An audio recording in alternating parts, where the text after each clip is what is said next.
เราไม่ใครเป็นนั่นเบิ่งกันแม่เราเอาไปในแม่เรา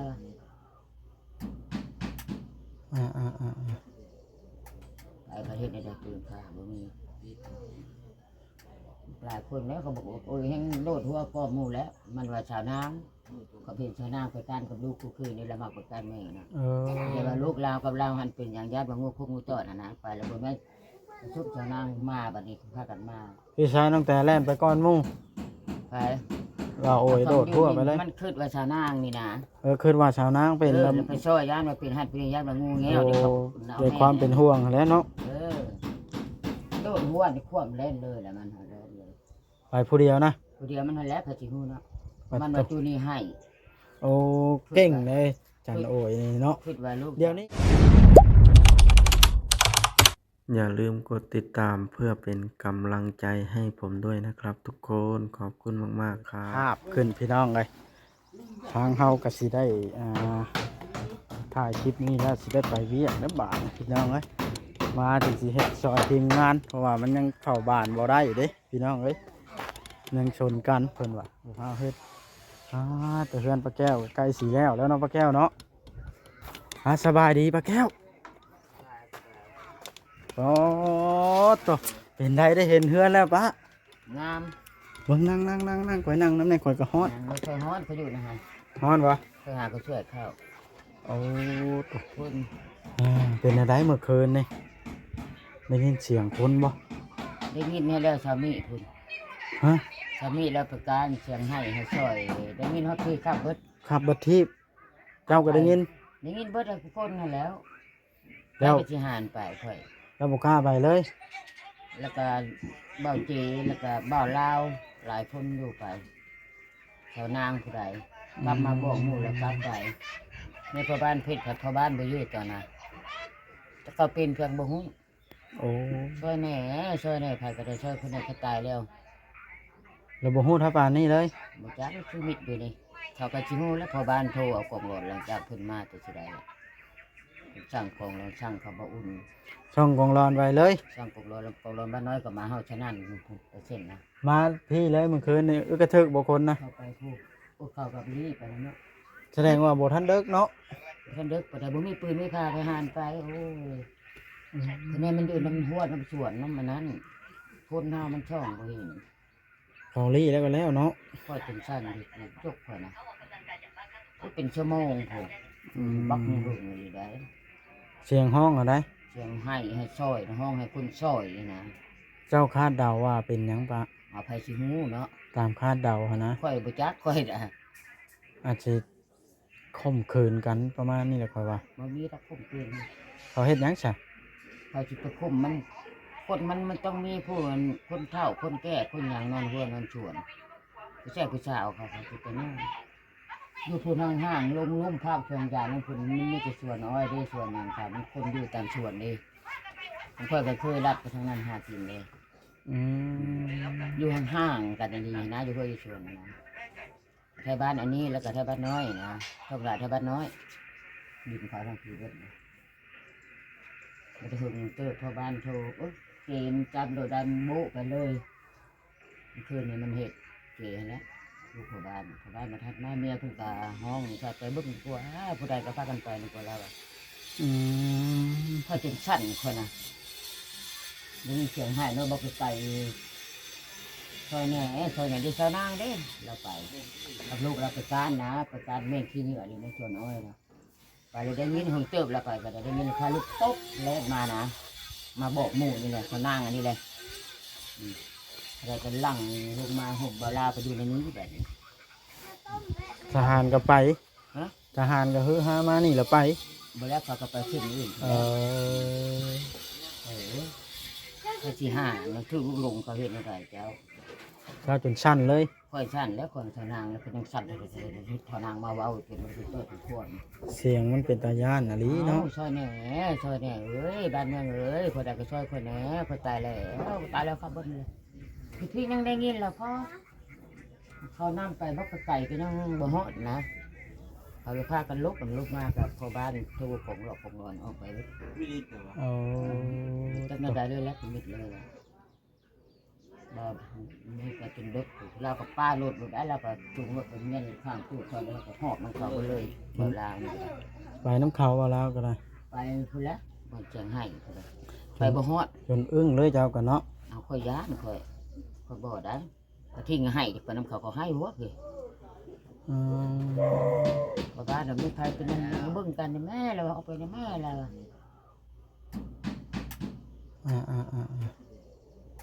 ไปประเทศในใดปืนค่ะบ่มีหลายคนแล้วเขาบอกว่าโอ้ยแห้งโลดหัวก้อมูแล้ว มันว่าชาวนาเขาเป็นชาวนาไปกันกับลูกคู่คืนนี่ละมากกว่ากันแม่นะ แต่ว่าลูกเรากับเราหันเป็นอย่างญาติบางงูคุกงูตอดนะไปแล้วบ่แม่ชุบชาวนามาบัดนี้พากันมา พี่ชายน้องแต่แล่นไปก้อนหมู่ ไป เราโอยโดดทั่วไปเลย มันคิดว่าชาวนางนี่นะ คิดว่าชาวนางเป็น แล้ว ลำ ไปช่วยย่านมาเป็นหัดเป็นญาติบางงูเงี้ย โอ้ เดี๋ยวเขา ด้วยความเป็นห่วงแล้วเนาะ โดดหัวนี่ควบเล่นเลยแหละมันเล่นเลย ไปผู้เดียวนะ ผู้เดียวมันแล้วพอสิฮู้เนาะมันว่าจูนี่ให้ โอ้เก่งเลยจันโอยนี่เนาะ คิดว่าลูก เดี๋ยวนี้แต่ข้าเพิ่นออกสิ่งบอดีในตู้อีเนาะว่าโอ้ย นี่แล้วมันก็กินอีกแม่ แต่เก่าละหิวเนาะ อ้าวพี่เราเป็นเท่านั้นนี่เนาะ แต่เก่าเขาได้กินน้ำเจ้ามันเล็กน้อย พได้กินหั่นกินนี่เล็กน้อยนี่ก็ได้ อืม กินเพื่ออยู่ได้ฮะ ดี กิน นะ กินอิ่มกินเค็มกับตุ้ยกับพี่แล้วคน คนพันใหญ่เนาะ คนใหญ่เยอะ อ่าย่านมาถึงกินเด็กได้ใจพากันนอนทีนี้ แม่น เอากันพุดนองชะทีนี้เอาพากันพุดนองเอามาทอกชะเลยนั่งเล่นข้าวแล้วก็ได้ วันนี้สิเฮ็ดกินหยังมาเนี่ย บ่ฮู้ฮู้น้ำเพิ่นนะ ต้มปลาว่าเบาดีป่ะ เจ้าพ่อแม่นก็บ่ฮู้ข้าวก็กัน1ชุบเลยก็หิวไปตั้งมาให้ก็หาก็1ชุบเอง อ๋ออืม งามเลยเฮ็ดขึ้นเลยนั่นสิงามพุ่นแล้ว เพื่อนเจ้าเนย เลย เบิ่งเจ้านี่คือสิดีใจให้นกแววเนาะ ได้ใครเคยได้น้องอึดนะเว้า นี่ ไปหารับจ้างรับบ่าย ทุกวันเราอยากได้คือเขาเว้าขออนุญาตเราอยากได้คือแก้วเด้ลาวอะ อันนี้ก็แล้วแต่บุญแต่วัฒนาเนาะ ว่าระเบิดมันก็ระเบิด ฮะยอดลาวผัด แค่บ้านแค่เมืองก็ น้ำช่างก็บ่ให้เราใช้เนาะ ทุก5,000 กันประโยคเอาได้ยาบอกว่าบ่ยามันสิผิดกันเนาะ ค่อย เจ้าน่ะ ห้องยุ่งห้องหาเสียง เจ้าใช้สนามของมือนี่ ค่อยบอกเขาไปยุ่งเอาเพื่อนประมาณได้บ่ทันก็เพื่อนมาชูมื้ เดี๋ อ ยว ท่องเที่ยวก็ เดี๋ยวนี้ได้ เดี๋ยวนี้ บ่ได้โยนน้ำลงแต่ว่า เป็นหยังล่ะ บ่ก็บ่เอามันนั่นแหละมันเก๊กล้าลาแล้วเนี่ยก็ไปยุ่งเอา บ่ใช่เลยบ่แม่นว่าสั่งกันแล้วเนาะ ใจเขาบ่ได้ช่างอายเขา เอา ค่อยแบบพ่อลูกได้ไปเป็นว่านี่ก็ท่องเที่ยวเด้ เจ้าก็ ค่อยล้างหม้อเฮ็ดให้นี่ เจ้าก็แม่นสิได้อยู่นะมา โอ้ยจักเอ้ยค่อยแห้งอยากได้ภาวนาอยู่โอ้ยแห้งอยากได้น้ำ นี่แหละ เพิ่นค่อยก็สิชักนะเครื่องของนี่เครื่องของค่อยเองไปสู้เจ้าของหมู่ไปมันฮักเด้ซะ เอา ค่อยไปนั่นบ่ได้หลายสมมุติถ้าก็ทิ้งไปสู้เด้ซะมันฮักอยู่แล้วอ้าว อืม โทษแต่ว่า ผู้รักผู้ใหญ่เพิ่นก็บ่ป้าเจ้าไปโยไก่ดอกขนาดเฮือนเพิ่นยังเฮ็ดให้เป็นหลังนี่ แม่ ปัดแล้ว แม่ คอยเชื่อมั่นในผู้ใหญ่ เพิ่นแฮงเบิ่งเนาะ เอ้าจันเพิ่นสิเฮ็ดเฮือนให้บักใหญ่ เอาค่อยบางเราดิจังบ่ลือค่อยเมื่อได้อยู่น้ำแต่ละมื้อน่ะค่อยตายแล้วตัวเองว่าค่อยเจ็บปวดอกดิ ๆเอา ว่าหลับก็ได้ เฮ็ดเฮือนให้ชาญแล้วก่อน ตั้งถ้วยล้างหม้อกินข้าวกินน้ำ อะไร เนาะ ก็ได้ ว่า มันจังมันบ่เปื้อนบ่ ค่อยนั้นบ่หารขอน้ำหมู่บ่กล้าช่องเทื่อค่อยๆอย่างคือกัน อืม ค่อยเป็นคนอย่างนี้เขาบ่มักหมู่ว่าแล้วค่อยใจค่อยนะแบบตกเฮาแบบคือว่าเฮานี่เป็นคนจะท่าค่ะคุณมีความหมายอย่างนะสมมุติว่าได้ยินหมู่ว่าแล้วค่อยบ่หาร เจ้าคิดหนูได้ ไม่คิด มันคนนะมันว่าอยู่แล้ว อ่าอ่า แล้วค่อยบ่ขอได้มันให้แล้วค่อยเอาได้ค่อยนิสัยค่อยในนั้นบาง แต่หมดเทงยู่น้องแข้งแดดบาด ใช่ เทงตัวจะยู่น้องแข้งแดดได้น้องแห้งไข่อยู่นะ แนวนี้อยู่บ้านเท่าละคน ยู่มากระโฮมเร็ว นี่มันก็จะขี้ได้จัดจับไป ๆอ้ายอีหล่านี่มาละเล่นแต่น้ำไอเทง ได้ดูดูอีกเท่าแล้วก็เบิดนี่ คุณหนูลูกสาวก็ได้ แท่งเล็กน้อยอยู่แล้วจริง เล็กน้อยเป็นลูกควายมันผัดขาวเนาะ ก็งามคือพ่อคือแม่มันก็เนี่ยแม่มันก็พายแบบมันกี่ได้เต็มมือคือเนื้อเนี่ยอันตั้น หนูดีอ่ะดีอ่ะสบายดีนะลูกสบายดีล่ะก็ได้ สบายดีสบายดี ลูกสาวเทืองวะนี่ แม่ เอาเวลาแม่เขาอยู่ที่ใดแม่นั่งอยู่กันชาวนางดิเออ นั่งเล่นอยู่หัน อ้ายน้องปลาแก้ว แม่ ได้เฮือนแล้วก็ได้อันน้ำแล้วก็พออยู่ระบาดนี่เนาะเทงโตต้องอย่าล้างแก่แม่ตู้เด้อคันอ้ายหัวจ้างอันนี้มาจัดการตัวได้ มิน เวลาจะแข่งแดดมาอยู่โฮมด่วนเลยลูกสาวนะ นี่อย่างมากินมื้อนี้แล้วก็ย่าเรียนไปเล่น บ้างสิคุณติดล้อรถ อีละอย่าแข่งแดด ขาวงามที่มันฮะ ไป ข่าวงามได้พ่อลีนี่นี่ไหม เจ้าก็งามอยู่แล้วเพื่อเจ้าสิได้บ่มา เอาแลย่องเป็นปลาแก้วนี่โอ้ยผมมีเงินให้นะ เมียบ่ไปน้ำผู้ชายไม่หันถ้าสิเบิด เฮ้ย คนออกนะ เฮ้ยอย่าเฮ็ดมันจะถึงรถนะเก๊เอานี้เอานี้เอานี้ เจ้ามีคนมัดติดอยู่แล้วเจ้าคนเมียตั้งตัวมันเอาดี เอาก่อนสิไปรีวิวเบิ่งเฮือนเจ้าก่อนเด้อ โดย เวลาจักหน่อยเมื่อได้อแต่เฮานะหาเพียงจักหน่อยพอกับพาเมื่อแล้ว นั่ง ติดไอ้ทิ้งมาลิ่นเพิ่นเนาะ ใส่มาหานางไม้แก่นอยู่แล้วเจ้าฮะ ว้ายตะแก้วว้าวไปพบก่อน ปอดโตบาทนี่ทีมงานเฮายังบ่มีแนวเฮ็ดบ่จอยมาถาดหาลูกติ้งอีกแล้วเบิ่งไปทักทายบ่จอยกันเด้อช่างเวียง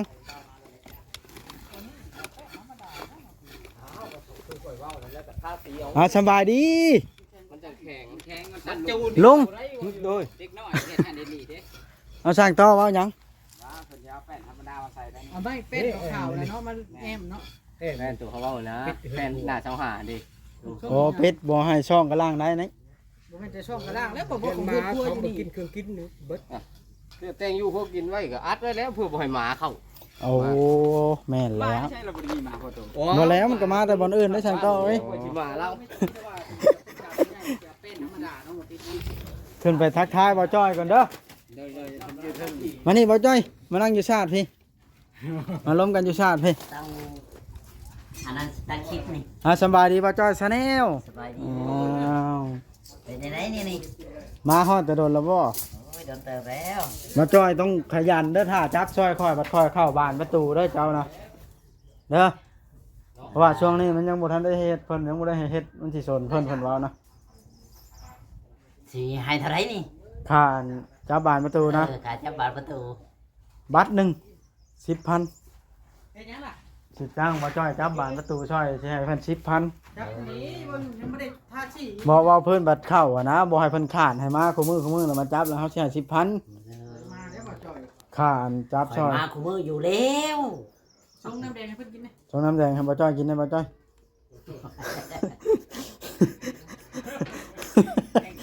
ว่าจะให้กินอยู่นะ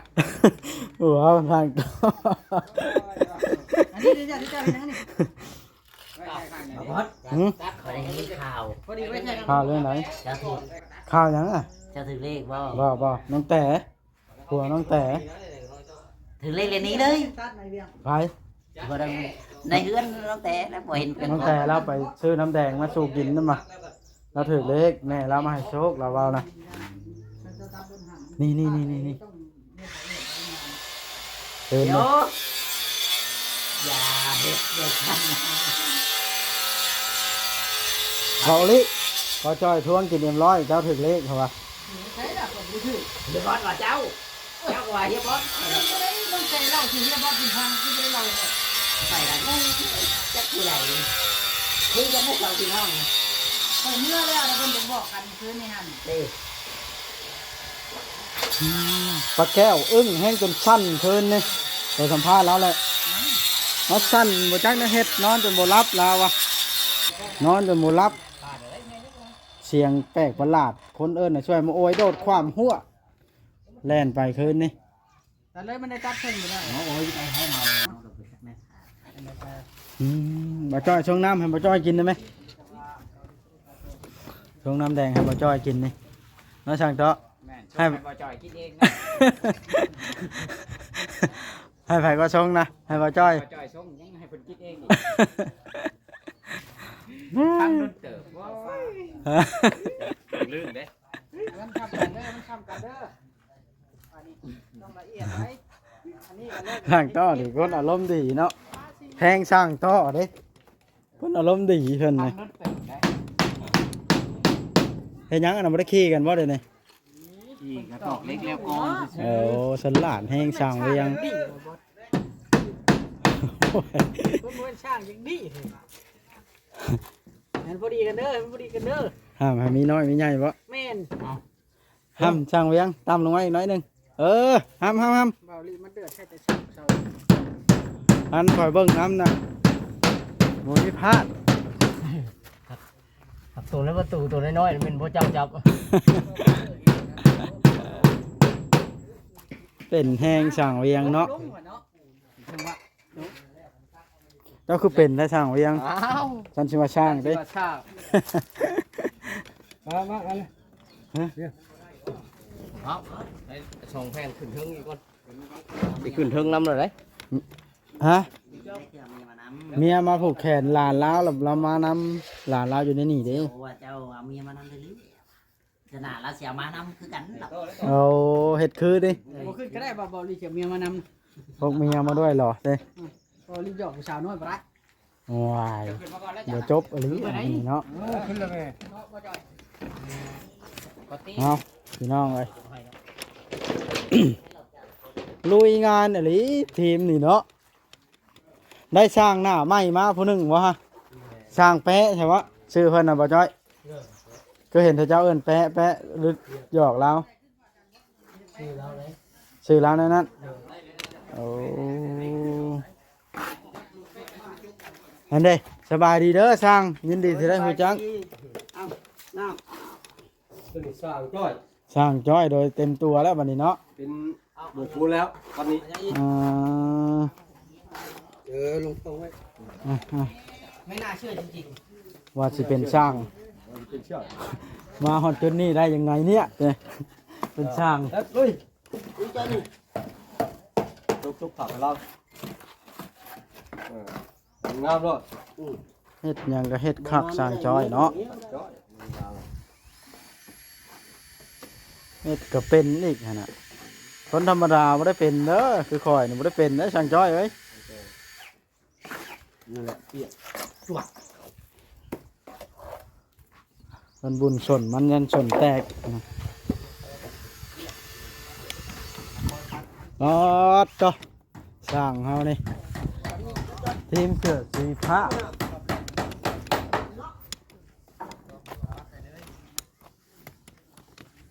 ไม่เริ่มโกบแล้วนี่ต้องหามเขาห่มแบบนี้บ่จ้อยหรือปีนเอาบ่วะปีนเอาเนาะมันค่อยปีนก็ได้เอาปีนไปปีนมามันก็อันบวนั่นล่ะพี่น้องเอ้ยนี่เด้มันก็บ่ครบเพราะว่าคันอันตากแดดไว้นี่มันสิโกบเอาปีนปั๊บนี่ไว้แล้วมันก็โกบคืนปีนไปปีนมาแล้วก็อยู่เก่าอ่าเป็นได้สร้างต่อ งามแหละ เจ้าคือเป็นแฮะต้องเอาอันนั้นเอาเลข8ผูก หูใหญ่เท่านั้นเลย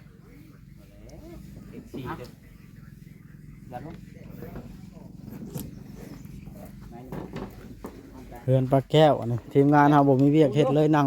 พักผ่อนฮะมาคอยเบิ่งให้ซะนะตามลงสร้างต่อนะ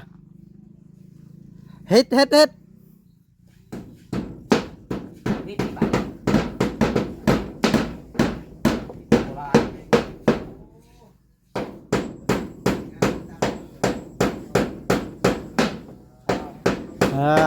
โอเค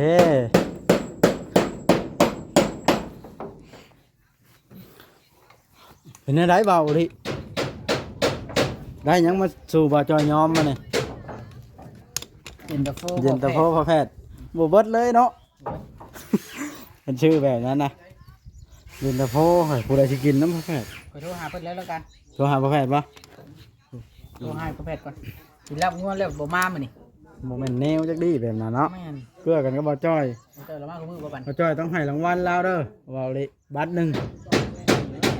ฮะ ให้เราเชื่อรับมือเพื่อนมื้อนี่แรง เรื่องสปอนเซอร์แล้วพร้อมบ่ ๆอย่างยังเรากินแล้วนะเป็ดเปิ้ลแถวนั้น แม่นบ่ว่าจ้อย หลักมาโลด ช่างเวียงไปใช้อย่างบ่มาตัวเวียงนะ จะบ่ฮู้กันเขาคิดว่ามันมาเลย อืม ไถนาบ่จ้ะ ออกหวานก้าพ่อแพทย์จะไปหว่านก้าคือกันได้ยินเขาเว้าอยู่ พอแพทย์ไปบ้านจ้า อืม งัวเผา